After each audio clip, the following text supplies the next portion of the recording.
The head chef Grant, as we promised, from Silver Hills, and we're going to give away some secrets today, Grant. We certainly are, and guess which one it is? Something to do with sugar and chocolate. Chocolate brownies. Everyone asked me for this recipe. Well, here it is. Okay. 200 grams dark chocolate, full cup brown sugar, 200 grams of butter. Butter, not margarine, butter. Has to be butter because there's just no... Totally different flavour. Absolutely. Right, we're going to put that in a pot now and melt it all together in one. In goes the brown sugar into the butter that is melting. In go the chocolate buttons. What we'll do is just mix this around and let it melt down a little. Give it a second or so. Use good melting. Use a good quality chocolate. Always. So it's very important. And a good quality butter. Butter, yep. I like that. Does it matter how much, like, you know, some butters have salt reduced and stuff. What do you reckon? You can use salt reduced. I use the full butter. I just like the richer flavour. But that's me personally. But you can do all sorts of things with it. And that's the whole thing you've been saying for weeks and weeks. When you do your cooking, you give people the basics and it's up to them to make their own interpretation. It certainly is. You can do anything with this you like. It's a pretty easy recipe to use. Makes them perfectly every time. Right, easy. Again, 200 grams of flour. Cooking with Grant. And this is cocoa, straight in there. That's about 2 tablespoons. A good dash of real vanilla, straight in. And you can tell a real chef because they never measure. It's all organic and it's feel. It's from years and years of knowledge, isn't it? That certainly is. Now we're going to do 3 eggs into it. That's because that's as far as you can count. That's about it. They didn't bless us with a great deal of knowledge as chefs, but we know how to cook. Yeah. Right, now I'm just going to leave that for a second and we'll get back to the melting. Beautiful. Right here, the chocky's melted. Now, into our mix with our eggs, our sugar, straight in. It really is a simple recipe, isn't it? Oh, look. To do. Kid of 10 can do this. My niece was doing this at 12 years old. Now we take it in and we mix it. I use a wooden spoon. Look, you can use beaters, but really not worth it. It's a nice, simple recipe. Make sure you've got everything mixed up well and truly. Now there's a bit of a trick to this. We get it going. There's got to be no lumps in it, otherwise you don't work. This is the most important part. Yeah, getting the lumps out of it. Yep, I sift the flour and stuff first. Now you can see it's coming together as one. Now that's important. You see the way it's coming into a nice sort of like a cement type mix? Yep. Right. It's got a bit of viscosity about it, Grant. It certainly has. I'm a bit viscous at my age too. Rightio.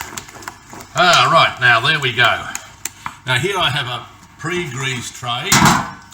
With greaseproof paper in it? Greaseproof paper. I like greaseproof paper. It makes it go in and out easy. I have my oven preheated to 160 degrees, and what we'll do now is we will tip this into here, and our oven, and then into our oven. Into our tray we go.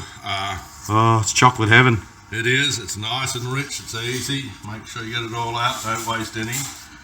Now this, I whip up for my friends and at home a lot. So if somebody asks you what do chefs really eat, well, this is about as close to what this chef eats as you can get. Yeah, and I'm going to have to... You can tell by the size. Well, I'm going to have to put my hand up and say, you know, when I was a kid and that's what I saw at the end, I was allowed to lick the bowl. Am I allowed to do that? Oh, you certainly are. Now, into our 60 degrees. I've got a fan force, so use that. Now, on this oven, I'm using around 20 minutes. But it does vary for every oven. If it's fan force, keep your eye on it. Best way for the first time you do it is check the thing cook it for 15 minutes and check it every Open the oven and check it, or look through the glass? Open the oven and check it. You can't destroy it. Okay. We have the 20-minute mark. Sensational. Right. Chocolate brownies. Here we come. Look at this. Straight out of the oven. Is that not what you want? You should smell it. It's the one thing with all this digital age stuff, you can't get the smell. That is magic.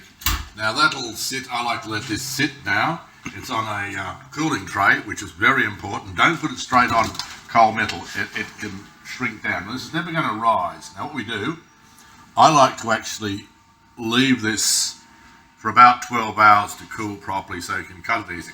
But if you want, you can cut it now and serve it. Now you ask what goes with it. How about this? A chocolate sauce. This one, quite simple.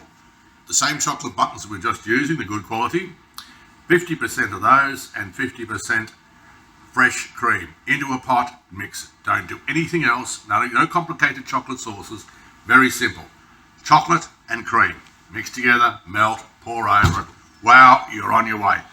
And get some Tasmanian double fresh cream, and that sort of like that. That's about 3,000 calories, but really, we're enjoying a good food. Who cares about the calories?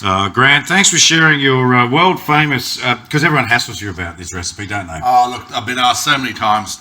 It's just a pleasure to give it out and let people see what we do. Because, some of these chefs, they don't give away your recipes. Well, if you don't give them away, they die with you.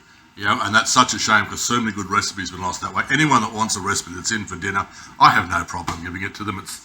It's part of your life as a chef. I mean, you share your knowledge. Next time, we'll have a chat on that pasta we were talking about whilst we weren't filming. Excellent. Grant, head chef from Silver Hills Motel and Restaurant. Ring and make a booking.